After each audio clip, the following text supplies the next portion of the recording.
I am Stephanie Lask. I am currently at the Storyteller on Souls Point Road.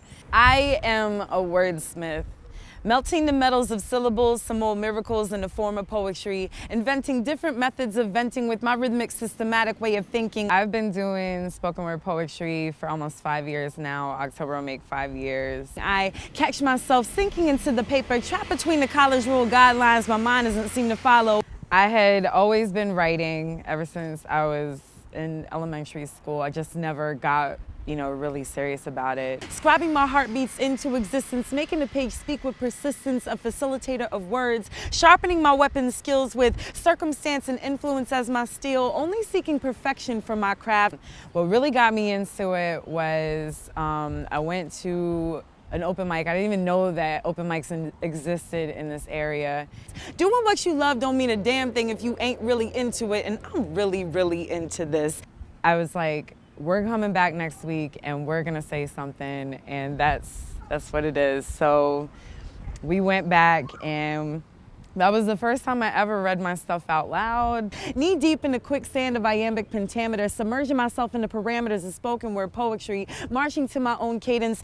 From then on, I wanted to go every week. So it became a habit. It's habit forming. Dancing through sentences, spewing lava phrases, igniting flames to construct a couple of stanzas. What I'm really trying to say is, I'm not your usual of what you're usually used to. I met Marco, who I had already seen him at shows. He is one of the many spoken word legends in this area.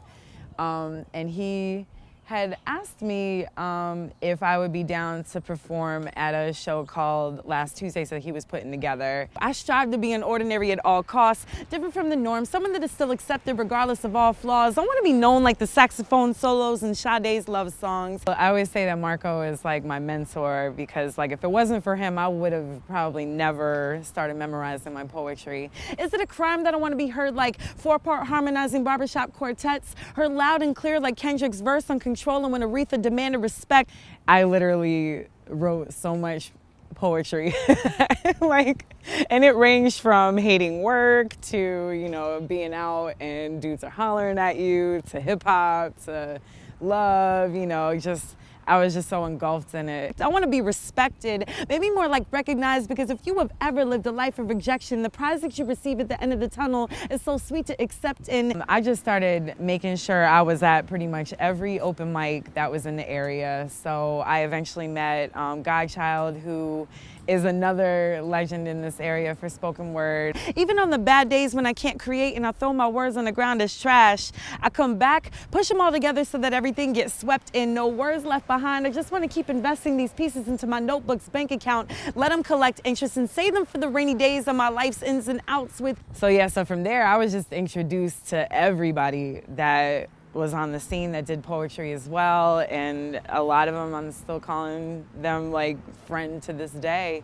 Just a few lines with just a few rhymes. I'm working my hands and my brain into oblivion. I'm now a part of the crew that puts on the show for Last Tuesdays. I'm also a part of a spoken word acoustic group called Parks and Recs. Pen strokes equivalent to the line graph on a heart monitor. I'm a written photographer, capturing the moments of me most and recording them to my mental Rolodex in hopes I can reach someone going through the exact same stress. So at times it can be stressful because it's a part-time job, but it is so rewarding in the end. Even if my words don't make sense and the weight of the world falls on my shoulders, I hope these poems can be somebody's strength. I will war for these words and be a literary soldier. I spit these words not only for myself, but for anyone who ever needs a good word to heal themselves back to health. So I'm hoping I can be like Marco and Godchild and, be a staple for this area for spoken word. Hopefully, one of these days. And for anyone who has ever had welled up tear ducts and bottled up emotions but too afraid to spew, if you have ever gone through it, a poet will fight through it for you times 2 and write this pain so that you don't have to. I'm a wordsmith, y'all. I do this for me and you, but mainly the love I have for my pen and my pad. I just thought I'd remind you. Peace.